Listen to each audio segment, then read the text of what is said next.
From embarrassing taboo habit to the fastest growing national retail flushable wipe brand, found in 15,000 retail locations. Some of the best businesses don't start with a brilliant idea. They start with an embarrassing habit. That's what happened to Sam Nebel. Sam and his college buddy Charlie tackled a taboo problem no one wanted to talk about, but also a massive opportunity hidden in plain sight. From an awkward bathroom secret to a brand selling on thousands of grocery store shelves across the nation, this is how Goodwipes scaled in $1 billion category. Tell me about yourself and what do you sell? My name, Sam Nebel, here in Atlanta, Georgia, born and raised in Orlando, Florida. We are making and selling actually flushable booty wipes for an actually clean bum. The brand is called Goodwipes. We are available nationwide, 15,000 retail locations. Bigger, softer, wetter, better than anything else you could wipe your butt with. The only way to wipe, Goodwipes. Tell me, what kind of work were you doing before you started this business? My co-founder and I, we were entrepreneurs. We met in college. We bonded over the fact that we were using baby wipes, but what we were doing from a work standpoint, as that was kind of percolating, is we were part of a founding company of a company called partydegree.com, where we would throw nightlife events in Tallahassee, Florida at Florida State. We expanded to UF and across the Southeast. We would bring up and coming hip hop and EDM stars like Mac Miller, Wiz Khalifa, Steve Aoki, Benny Benassi, DJ Tiesto to Tallahassee. We reinvented the nightlife there, which is hard to believe considering it's a very high propensity for nightlife college. So we actually created some innovation in nightlife and really fell in love with this idea of community meets business, meets commercialization, meets fun, meets leadership.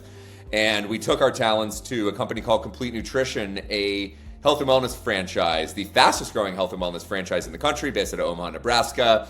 It was an offshoot of GNC, higher caliber, better premium quality products. So we've always loved serving people, helping people, going one-on-one, making consumers feel great about a product and a brand with ingredients and the brand behind it and standing behind a brand. And that really led us to the backbone of Goodwipes being more than just a product for consumers, but being a brand that we wanted people to feel something. We call it a feel-good brand, and it's resonating with consumers now. Nice. What got you started in this particular brand, though? When I met my co-founder, Charlie, at Florida State, we were in the upstairs bathroom of a fraternity house.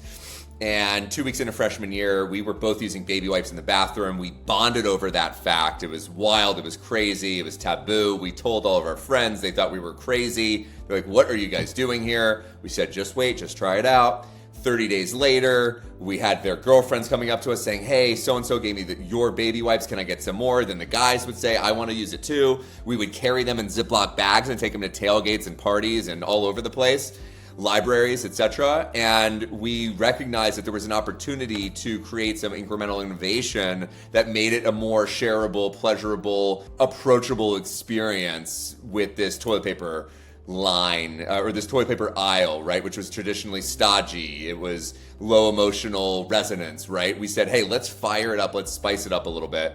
That was 12 and a half years ago. We didn't have any idea what we were doing. I would say it was started off of passion and ignorance. And over the past 7 years, I've followed that up with traditional rigor and CPG, shopper marketing and insights, building an amazing team behind us. And now you can find us in over 15,000 locations and 3+ million households now. So it's one thing to have your friend and have your friends and maybe your extended family interested in the idea, but how could you validate it that people were actually going to pay for something like this? That's a great question.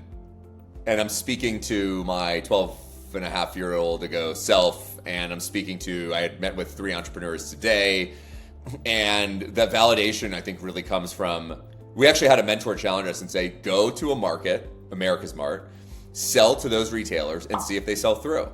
And it was definitely not the right market for us, but at least it gave us that validation that people were excited to buy and people were excited to sell, and they did resell and they did order again from us. And all you need is validation, not just off the first buy, but it was like a triple buy, is you have repeat customers. That's all that matters in any e-commerce, CPG, DTC business, is can you get repeat customers? So you really don't know for a while, despite what people say, but you can get intuition and inclination that you have something special on your hands. So how much did it cost to get this brand off the ground? Charlie and I each started with $7,500 each, $15,000 of combined capital. Tell me about the hardest part of getting this thing off the ground.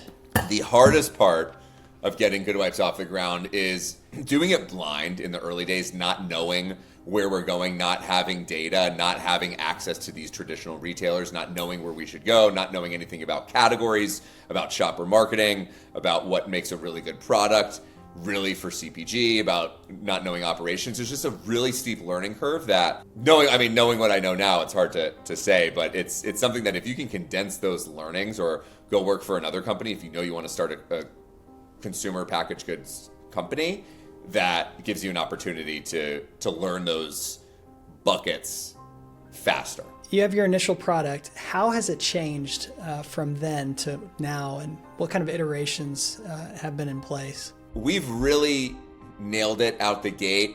I would say 80% excellent, which is not nailing it. It's good enough to get out there and continue to get validation and feedback. We really did a good job with the ingredients. The packaging is what we've changed the most of, making sure that we have the double moist lock seal, switching from on the go to then making this the staple of the brand, the at-home packs, making sure that the lid is great, and really getting deeper, our claws deeper into the supply chain. The first few iterations of product was a little inconsistent. There would be some poke through. I remember there was a podcast that we were on, and in front of hundreds of thousands of folks, the guy said, "Oh my God, my finger poked through." And even then, we had like a $30,000 order day. And this is in 2016, before that was our third and a half year in business.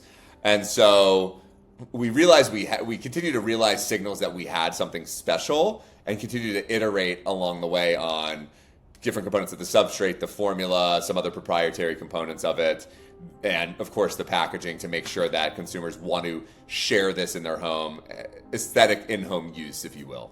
Tell me about the breakthrough that you had with the business. When did it really start moving for you? Yeah, the business really started taking off and humming, I would say maybe 6 or 7 years ago. Once we started getting our first retail accounts, got Amazon up and running a little bit more, passing maybe the $2-3 million mark. Still is not a very big business, but when we would see that the orders would start to grow as we went from one account in 2019, 2020, to 3 accounts in 2021, the regional grocers, your HEBs, your Rayleighs, your Market Baskets, and seeing the velocities continue to grow quarter over quarter, month over month was really exciting. And then we said, okay, we have something here. We need to continue ramping and getting to all of these retailers as best as possible. And really coming up with that playbook of, hey, partnering with the retailer, knowing that we're this small brand, take a chance on us, you won't regret it, and backing that up, doing what we said we were going to do, over-delivering on our expectations, really allowed us to grow and scale at a much more rapid clip. So would you say the main strategy for growth and the growth of the brand has been, I mean, you guys are in Walmart, you're in Kroger,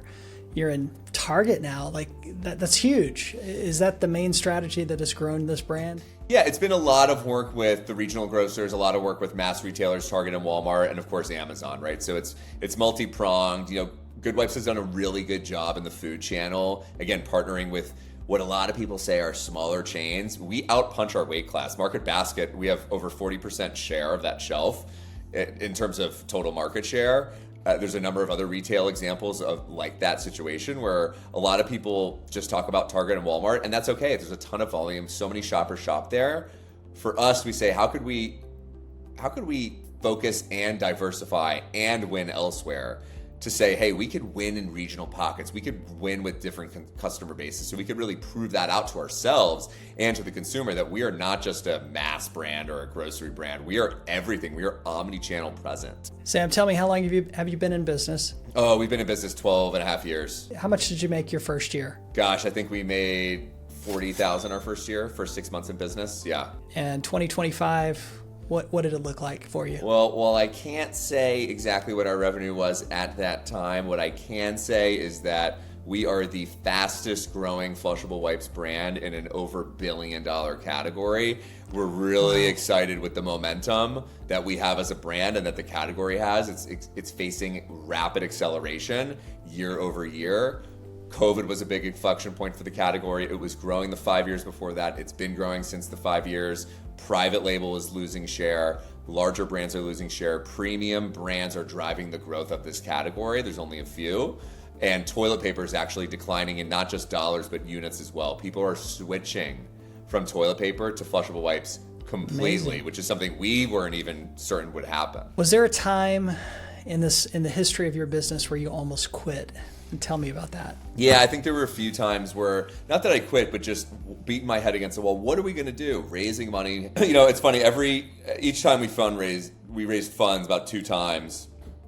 You walk into it thinking, okay, if this is done in 3 months, we're hot. Nope, 2 years from beginning to end. And I remember one of the times a group was dragging us along, and it was just a pain in the butt, and then they offered to acquire us, and I was like, well, we didn't ask about that, we didn't talk about that, we don't care about that, and they gave us a super lowball number, and I said to myself, and we said, this is not even what we're trying to, what are we having a conversation like this for? We didn't ask for this. Let's go build this brand. And so that was a tough moment, thinking of his nihilistic fate but it really ended up opening our eyes and saying, wait a second, we're growing here. We're really making something happen. Tell me about how this 12-and-a-half-year journey has changed you as a person. We have to remind ourselves, we have a mission where we have objectives, where there's things we're trying to accomplish with Goodwipes, being synonymous with flushable wet wipes. We want people to think of the name Goodwipes. But on that journey, we get to learn so much about leadership, about working with people, about working with vendors, about supply chain, about operations. There's just networking. The list goes on and on. It's really, you win every day that you learn. And I get to learn every day. So I stay winning. So you're a co-founder of one of the fastest growing brands, or the fastest growing brand in $1 billion category. It's amazing. What kind of personal freedoms has this success afforded you in your own life? The freedoms it has given me is an unlock to the next step to learn and dive into the next strategic initiative and project and learn more about that.